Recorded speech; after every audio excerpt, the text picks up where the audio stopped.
Assalamualaikum warahmatullahi wabarakatuh. Halo semuanya, perkenalkan nama saya Norma Indah. Nama saya Putri Dahari Syagian. Di video kali ini kita akan menjelaskan tentang sesuatu yang menarik loh. Tahukah kamu perjalanan hidup seorang Sultan Syahrir yang sangat berjasa dalam proklamasi kemerdekaan Indonesia? Untuk tahu tentang hal itu, mari kita simak video berikut ini.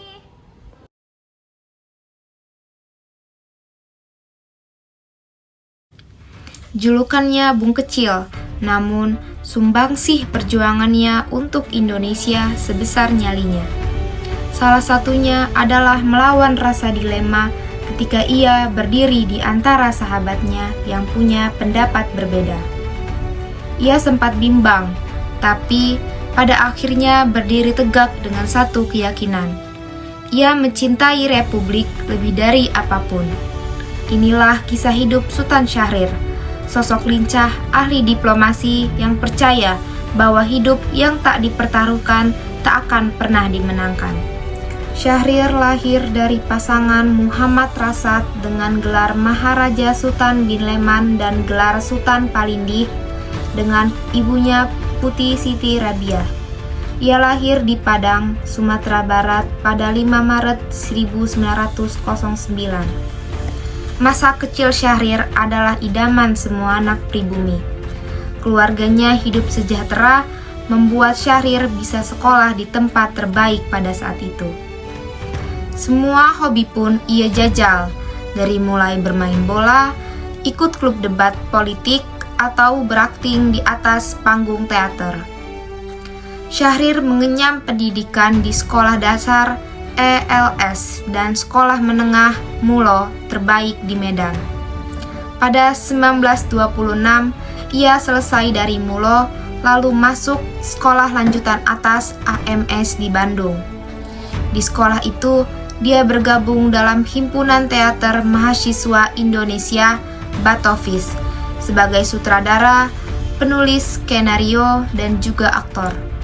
Hasil mentas itu dia gunakan untuk membiayai sekolah yang ia dirikan, Cahja Volksuniversiteit, Cahaya Universitas Rakyat.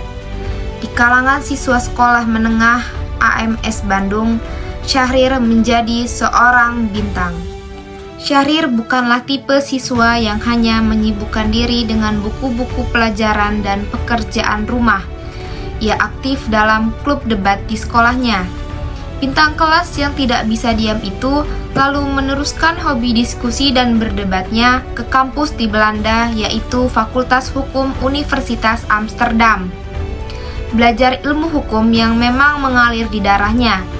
Meski datang dari negeri timur jauh, Syahrir tidak canggung bergaul dengan kawan-kawan di Belanda sebagai sosialis.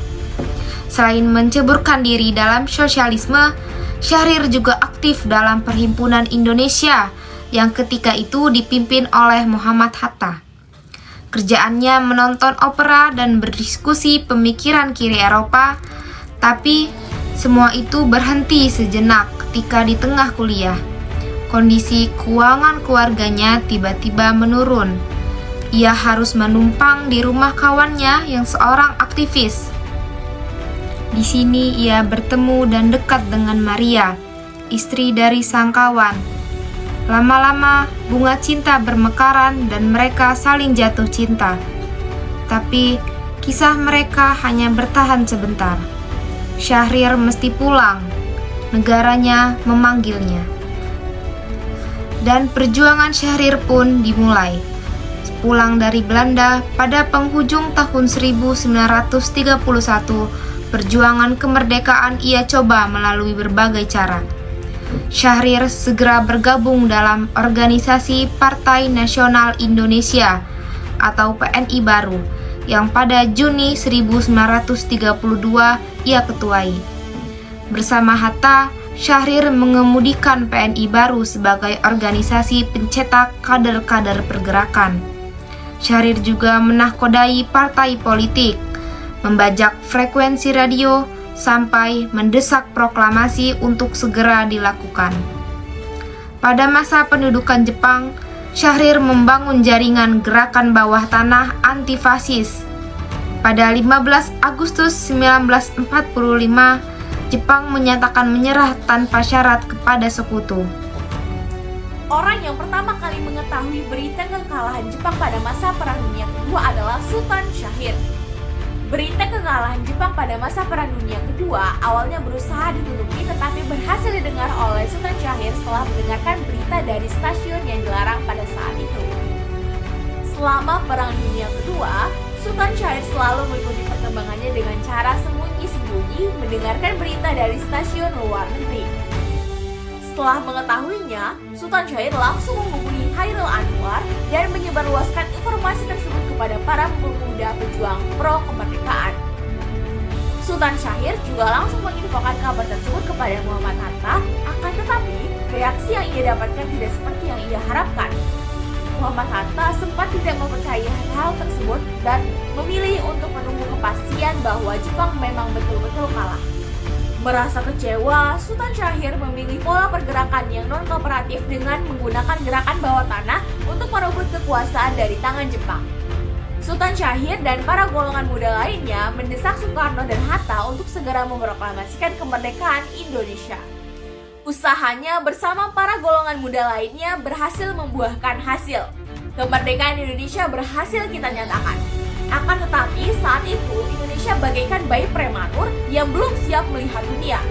Ancaman Jepang mungkin saja telah berlalu, tetapi Belanda mengintai dari kejauhan, mencoba merebut kembali apa yang masih tersisa.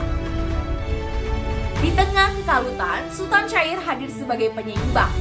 Gagasannya tentang perjuangan ia tuangkan dalam selebaran yang berisi pemikiran revolusionernya.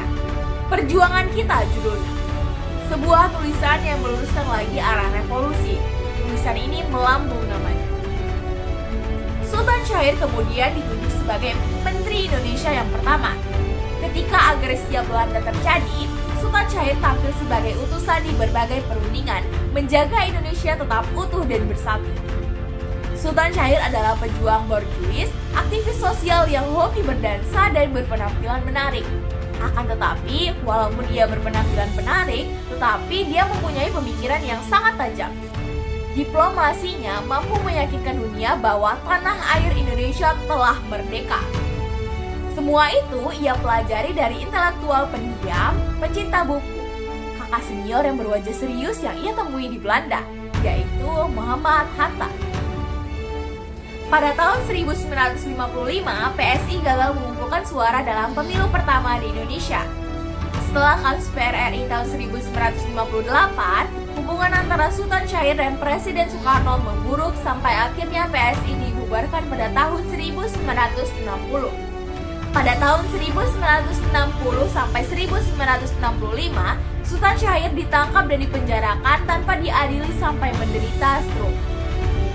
Sultan Syahrir akhirnya diizinkan berobat ke Swiss. Sultan Syahrir akhirnya meninggal dunia di Swiss pada tanggal 9 April 1966. Nah, itu dia penjelasan dari kisah hidup Sultan Syahrir. Semoga bermanfaat. Assalamualaikum warahmatullahi wabarakatuh.